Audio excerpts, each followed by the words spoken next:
Hi. Thank you for attending today's reading. Let's begin. I love you.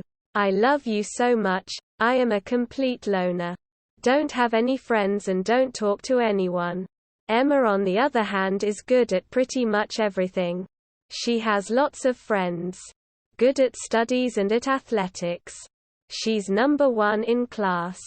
To top it all, she's so fucking pretty.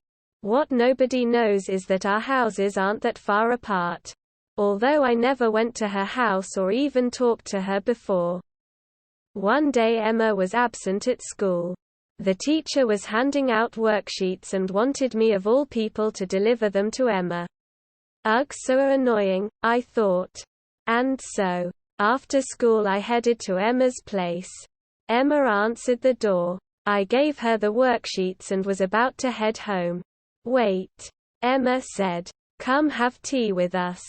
Not that I wanted tea, but I accepted the kind offer anyways. Emma's parents were on a business trip. It was just me, Emma and her little brother Noah. Hey, look at this. It's me and sis. Noah showed a picture of a kiddie drawing. It was cute. I finished tea and was about to head home again. This time Noah stopped me. He said, let's play Mario Kart. Sis never plays with me. I stayed for longer and played more video games with him. I gotta admit it was pretty fun. Probably the most fun I've ever had in my life. After a whole lot of video games, Noah went to sleep and me and Emma watched some movies. Next day at school, Emma told me to come over again. She said that Noah said he wants the cool guy to come over. I said okay because I was having a blast myself. I started to go over to their place very often. Noah always seems like he was having a lot of fun. I was too. I even have dinner over their place now. Later Emma started joining our gaming sessions. It was even more fun with the 3 of us. Emma sucked at video games. You're coming over today too, right? Emma asked. I answered yes. I headed to their place after school as usual. Doing the usual thing, gaming with them all day. It was raining pretty badly though. It was dinner time. Mashed potatoes for dinner. It was my favorite. Thanks, Emma, I told her. She smiled the cutest smile. I smiled back. After we were done eating, I helped Emma with the dishes as usual. Noah went to sleep. After the dishes, we went to Emma's room to watch movies. We were sitting beside her bed. This time it wasn't a very fun movie. But Emma seems to be enjoying it. That made me happy. I had the sudden urge to hold her hand. I went ahead and grasped her hand. Her hand was soft and warm. Emma was surprised, but she seemed to like it. She smiled. She leaned against my shoulder. I was really happy. Out of nowhere I put my arms around her shoulders and hugged her. I held her tightly. It was warm. It was so warm. I love you. I love you so much, Emma. These words came bursting out of my mouth. I hadn't realized that I'd already fallen in love with her. I love you too, she said, putting her arms around my back. Sleep with me. You can't go home, it's raining, she said. I never slept with anyone before, but I guess this will be the first time. We hopped into her bed. She pulled the blanket over us. She looked at me and smiled. She asked me if I wanted to cuddle. Without time to answer, she already put her arms around my neck and got closer to me. I was happy. Really happy. The happiest I've ever been. Tears started rolling down my eyes out of happiness. Emma put her soft lips onto mine and we shared our first kiss. P.S. There's more. The names used aren't our real names. I'll try to write part 2 when I have the time, thanks.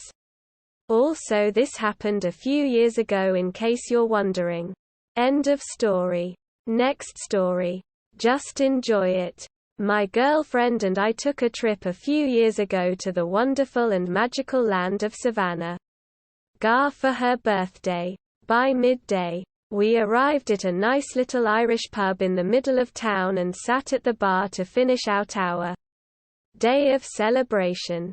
An older gentleman hobbled in and sat 2 seats down from me, and the bartender yelled, "Gettin' your usual?" The old man muttered, "Yee." Clearly he was a local and frequented the place. My girlfriend and I went about our conversation.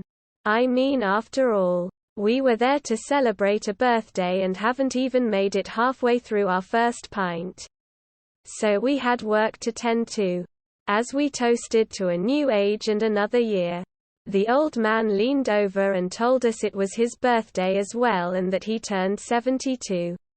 As anyone would, we raised our glasses and wished him a happy birthday.